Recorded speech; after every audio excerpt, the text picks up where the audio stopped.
Ladies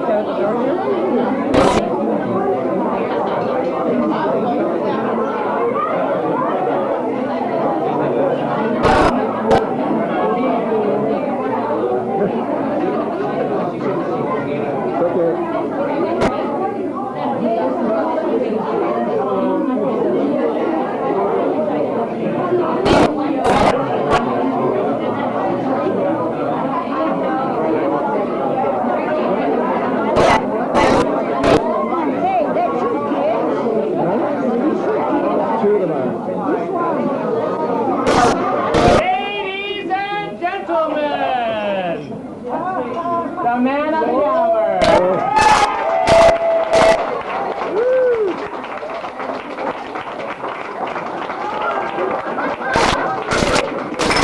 Surprise! Surprise!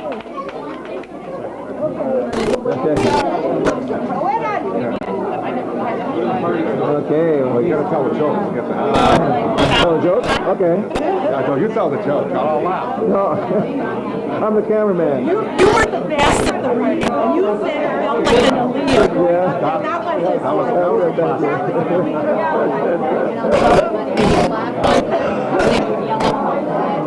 So it was you that was laughing. I heard somebody laughing. Somebody understood it. Okay, how are you? Oh. Hi, man. Can I see? No, go put your hand in. All the way from New York.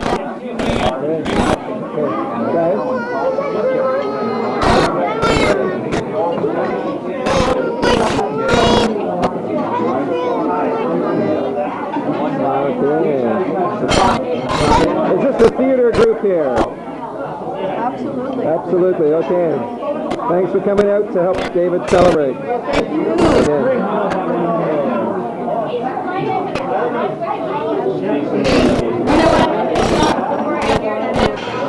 Jason. He's always on an angle. Totally unplanned. So shy. Yeah.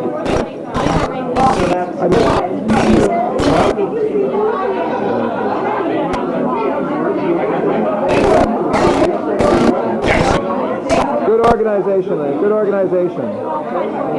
Good organization. My name is Jason Wadlinger. I've been a friend of David's for 8 years. We know each other from Ryerson Theatre School. And David was actually an actor back then before he was a writer. And I'll never forget the day I got a phone call that said, Jason, I've decided I'm not an actor, I'm a writer. I am a playwright. So I went, okay, that's fabulous. And he went and he wrote his first play called Beyond Me. That was the first one. He called me and goes, Jason, I've decided I'm a playwright and a producer and a director. I'm going to produce it, direct it, and write it all at the same time. I went, okay, that's great, go ahead and do it. And then I got a phone call a month later saying, Jason, I will never produce and direct ever again. I'm just a playwright. So he wrote a few more plays as he went along, and then about 6 or 7 months later, I get this phone call, Jason, I'm going to write a novel. I'm not going to write a book, I'm going to write a novel. And I went, okay. And then 2 weeks later, I got a phone call, Jason, I'm going to be a social worker. I want to meet the people. I want to get to know the people. Okay. And then I get this phone call, Jason, I've got this great idea for a play. It's about one man who travels all over Toronto, meeting all these weird, psycho people. It's incredible. He's 1 hour long rant about this incredible adventure that he has. And he goes, it's rhyming, poetic, the rhythm, the rhyming couples in it is absolutely amazing. And I went, okay. And then, of course, as we know, stuff went on 3 or 4 different venues in Toronto. Went to New York, premiered in New York. Of course, he got his nomination and his Thomas Award for the play. Pretty humble about him. Then I get this phone call. Jason, I'm going to write musicals. And that's where he is today on this adventure. So that's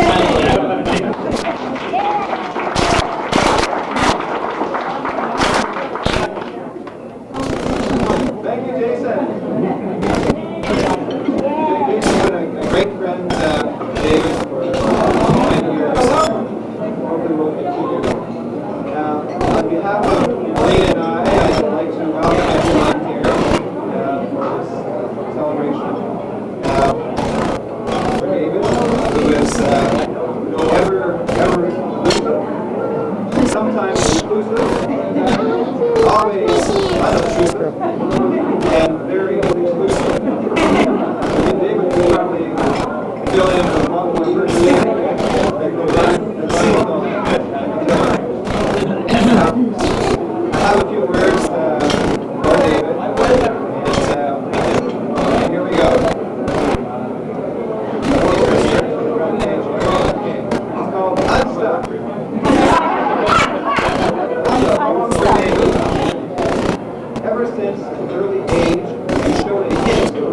stage.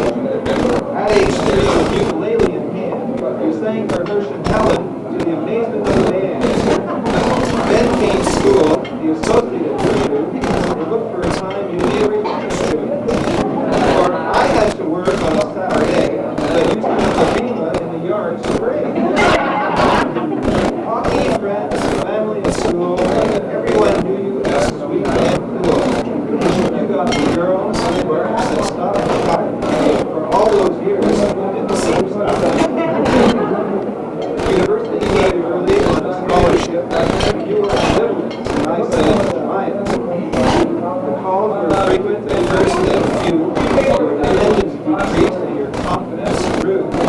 There in Chicago, your stage did here, the theater arts program, the usher you cheered. The active T.O. in New York became being an invader in the place. Then came traveling and working around, trying to find out where the road really went. You started law and Dalhousie, but found you were stuck. That's lousy.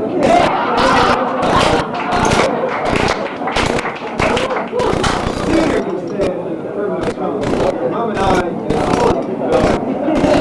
we wish you success and lots of luck. And we're happy for you because you became upset. Then came sexuality, trying to find out what's reality. It took many years, tears and fears, to get unstuck. We did not cheer. Writing then became passionate taste. Success and recognition, rewards on your plate. Culminating in Sean's success. Heralded by all, paid you $25,000. So here we are celebrating you, your family and friends, not just a few. Here's to David, who's unstuck, still sweet and cool, we all treasure like a bear.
Can you meet me? You know, and I said, well, I got an hour for lunch, you know, what should we do? And he said, well, I'll try to get a room at the 519 community. So that was here where I was working.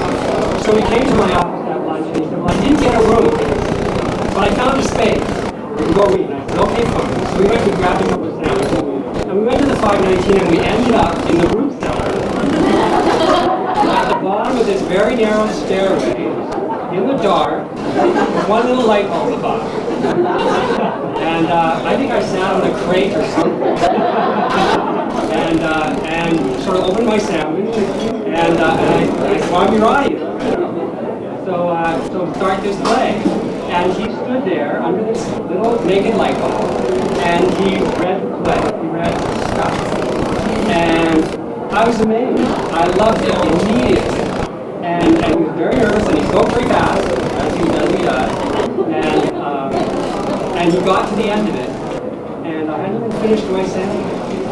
And he said, "Well, what do you think? What needs to change?" And I said, "Nothing." I liked it right away. I knew he had something very special. And he walked me back to my office, and I gave him a big hug and said, "Just go do it," And he did. Boy, did he do it.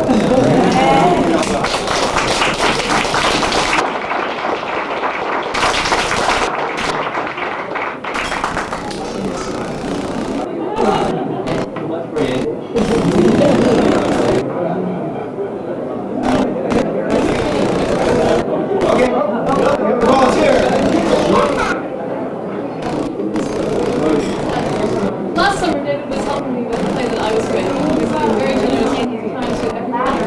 Last summer, David was helping me with a play that I was writing. He was being very generous with his time to everyone. And he had about 30 seconds between meetings, and he couldn't breathe under my seat. So I got down there, and I said, David, we can't have the play. There's a bee in my house. Yeah, I'm really allergic to bees, and I don't know. He said, and I've got about 25 seconds. I'll come to your house and I'll take care of the bee. So we got in my car, drove up to my house, and he was saying, "Cool, this is sort of like Annie Hall." We go in the house. There's a great big dead bumblebee on the floor, but we ended up with the same one. So David said, "You stay here," and he went up to the top floor where my bathroom is. His newspaper, and he said, "I'm kind of scared of bees too."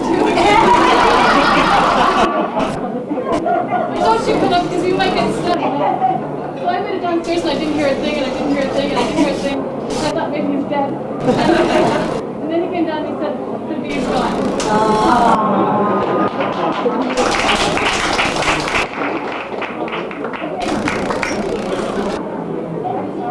Okay, I'll do it. Someone from the family. Not to the right, I'm aware. You come partly unstuck. I guess I don't really know David. I met him once. I met him twice. I met him when we were that big, and then I met him for the first time about a month ago or 2 months ago at the film festival. So I can't say much about David, but I think I'm going to do it through the filter of my mother. My name is Ron Davis. My mother is Alice Davis, who some of you may know. So I'm from the family. And if you know my mother at all, my mother doesn't do linearity very well, linear thinking, and what? Oh, sorry. And we'll talk on the phone every day, and she'll tell me about what's happening in life and what's going on, but there's no linearity to it. It's usually a little fact here, and a little fact here, and a little something here, and I try to piece it all together into this mosaic, and it barely resembles reality. And a few years ago, I started getting these pieces of mosaic called David, Alina, David, playwright, Alina, David, you're on the play. I talked to David, he talked to me. I should thank you for going over my mother and father. David's my mommy said. But the one strange thing about this one unique is that there was continuity to it. So my mother will tell these stories, but I'll never hear about it later on. I'll hear she met so-and-so, she met Chaim or whoever, and I never hear about it. But David was a running thread. And David, running thread.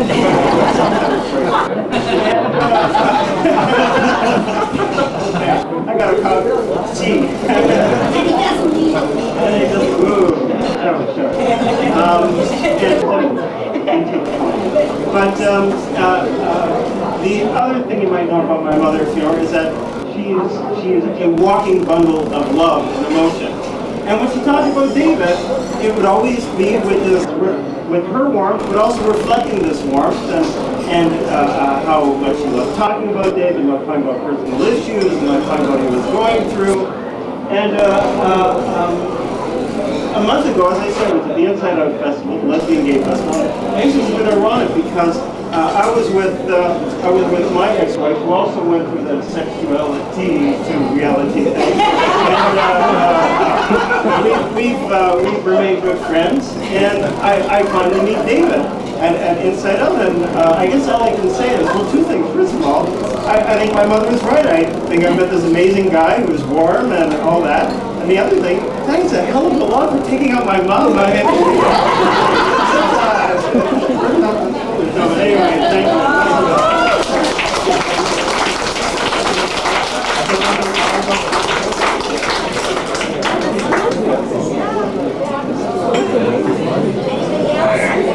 Danny!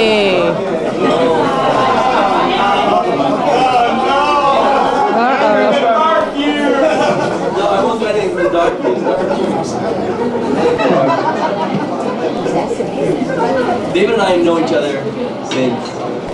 Yeah, won't tell me years. Who are you? Who am I?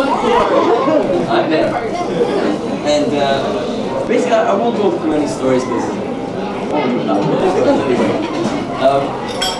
I just want to sort of relay the fact that, like, from friends and so on, you sort of went your own little way, and I want to let everybody know what we were thinking about you. I think your play should be called Stick because you stuck to it. And everybody was doing their thing, and David was writing and writing. What's David doing? He's writing, he's writing. David, you want to go out? No, I'm writing, I'm writing. Go to his house, and stacks of papers. Then we're sitting there, Dave's gotta make it. You can't put this much effort into something and not make it. And we're very proud of you. You stuck to it.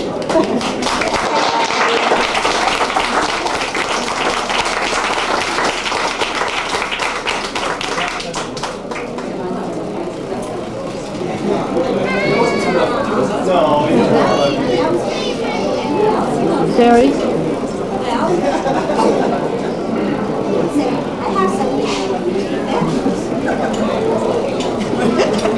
Yeah.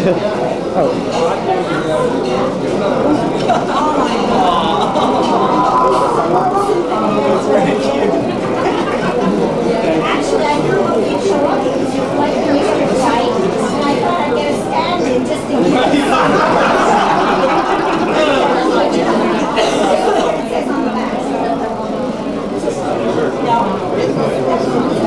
Oh, that's great. Thank you. It's very subtle. Yeah, it's very subtle.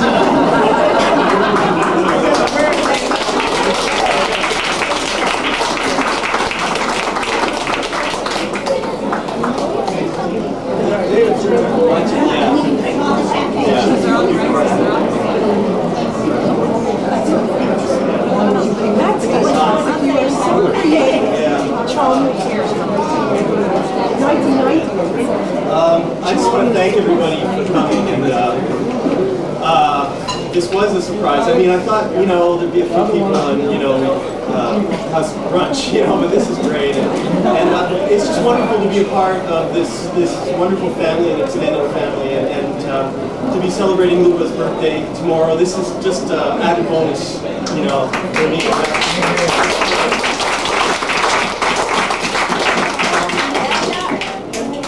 Special that both sides of the family are coming together like this, and friends and stuff, because that doesn't happen a lot, you know.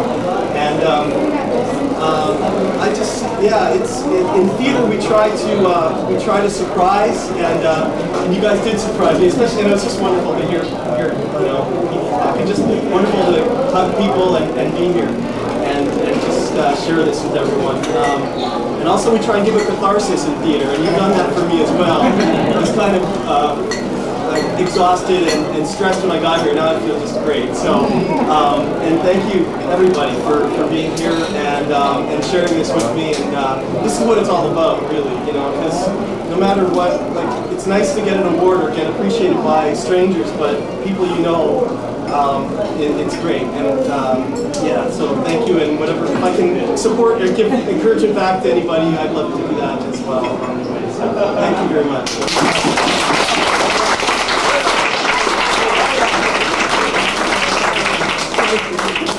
Thanks.